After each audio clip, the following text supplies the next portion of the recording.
एक और टप्पा आ गया मौसम खान बलोच वाल मोहम्मद अफजल खान बलोच। दसो सुनाओ जी।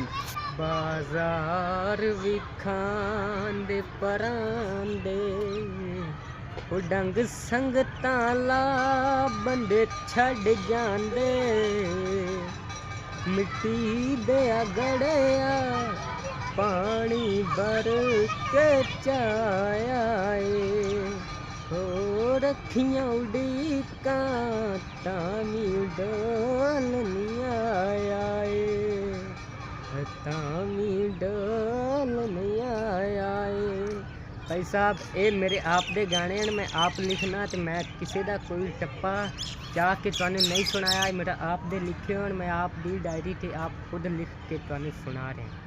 ते बाकी यार इनके वास्ते लाइक फॉलो बनदा है असि नवी आईडी बनाई है ते उनदे लाइक फॉलो कीती रखो 800 1000 ते 2000 ते होना